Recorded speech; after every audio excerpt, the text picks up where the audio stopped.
उस डायन का साया। ये कहानी मुझे मेरी माँ ने सुनाई थी।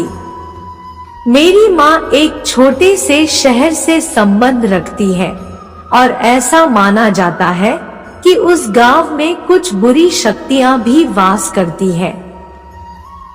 ऐसी ही एक बुरी आत्मा से सामना हुआ मेरे नाना जी का। वह चुड़ैल थी, खुले बालों और सफेद भयानक चेहरे वाली चुड़ैल।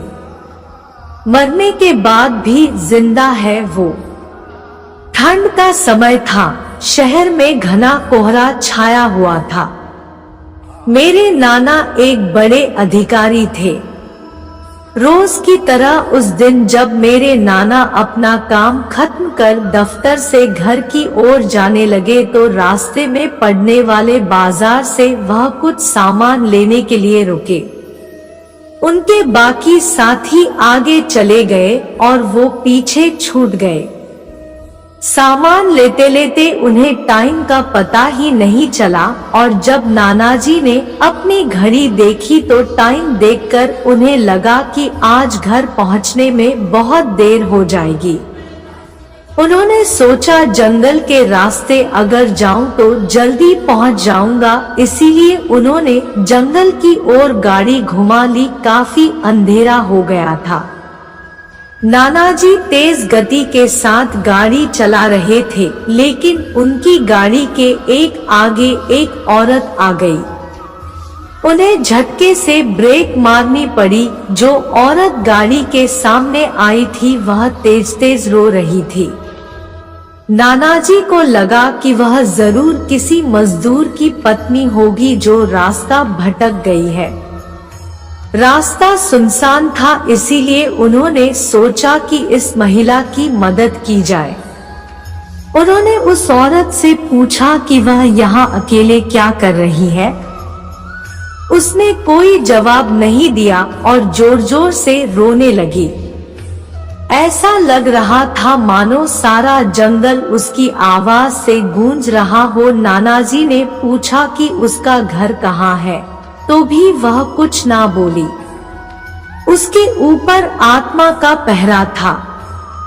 नानाजी ने उसे बोला कि तुम मेरे साथ मेरे घर चलो, सुबह तुम्हें तुम्हारे घर छोड़ दूंगा। वह नानाजी के साथ चलने के लिए तैयार हो गई और गाड़ी के पीछे वाली सीट पर बैठ गई।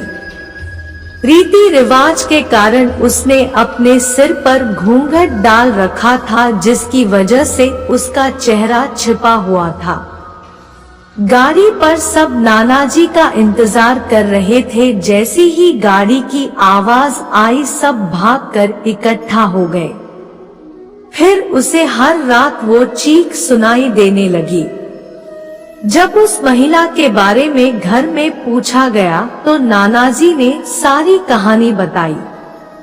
नानाजी ने कहा आज खाना यही बना देगी, लेकिन मेरी माँ को उस महिला पर शक हो गया। उन्हें लगा कि यह कोई चोर है जो घर का सामान चुरा कर भाग जाएगी। माँ ने उसे रसोई में जाकर खाना बनाने को कहा। वह बिना कोई जवाब दिए वहां से चली गई। रसोई में से अजीब से आवाजें आ रही थी, बस मरने के बाद हमें बचाने के लिए आई थी। रसोई में सारा सामान रखवा कर मेरी माँ ने उसे कहा कि सब भूखे हैं, इसीलिए जल्दी खाना बना दे। उसे रसोई में भेज तो दिया, लेकिन माँ का मन अभी भी शांत नहीं हुआ। 10 मिनट बाद माँ रसोई में पहुंची तो देखा अभी वह थैले में से मछलियां निकाल ही रही थी। यह देखकर माँ को गुस्सा आ गया। उन्होंने उसे बोला कि अभी तक तुमने खाना बनाना शुरू नहीं किया, कब बनेगा और कब हम खाएंगे। उस महिला का चेहरा अभी भी ढका हुआ था, इसीलिए किसी ने उसका चेहरा नहीं देखा था। माँ उसका चेहरा देखने की कोशिश करती रही, लेकिन उन्हें उसकी झलक भी दिखाई नहीं दी। माँ ने कहा कोई जरूरत हो तो बुला लेना, लेकिन फिर भी वह कुछ नहीं बोली। उन्हें लगा कि शायद अनजान लोगों से डर रही होगी। माँ रसोई से चली गई, लेकिन जब 10 मिनट बाद वह फिर वापस आई तो रसोई का दृश्य देखकर माँ डर गई। उनके पैर जैसे वहीं जम गए। उनके गले की आवाज नहीं निकल रही थी। कब्रिस्तान में लगी वो शर्त। उन्होंने देखा वह औरत रसोई के स्लैब पर बैठकर कच्ची मछलियां खा रही है। सारी रसोई में हड्डियां और मांस के टुकड़े बिखरे पड़े हैं। उसके सिर का घूंघट भी उतरा हुआ था। उसका चेहरा बेहद खौफनाक था। बाल बहुत बड़े और नाखून एकदम काले। वह मछलियां खाने में मगन थी, इसीलिए उसका ध्यान माँ पर नहीं गया। माँ भी चिल्लाई नहीं कि कहीं वह और ज्यादा खतरनाक न हो जाए।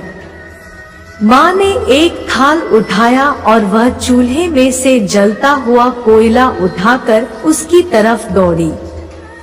उसे आज भी वह औरत दिखाई देती है। कोयला उस चुड़ैल पर फेंक दिया। आग की जलन की वजह से वह डायन तेज तेज आवाजें निकालने लगी। उसकी आवाज सुनकर सारा घर इकट्ठा हो गया। उसे आग दिखाकर घर से बाहर निकाला गया। उसकी आवाज इतनी तेज थी कि आसपास के लोगों का भी बाहर जमावड़ा लग गया। वह डायन लोगों की भीड़ को हटाते हुए जंगल की तरफ दौड़ी। सारे लोग डर के मारे कांप रहे थे और मेरी माँ की हिम्मत की दाद भी दे रहे थे कि अगर उन्होंने सही समय पर कोयले से उस डायन को भगाया नहीं होता तो ना जाने क्या हो जाता। आज भी उस घर में कोई रोता है। ऐसी दैवीय शक्तियां जिन्हें विज्ञान भी नहीं समझ पाया।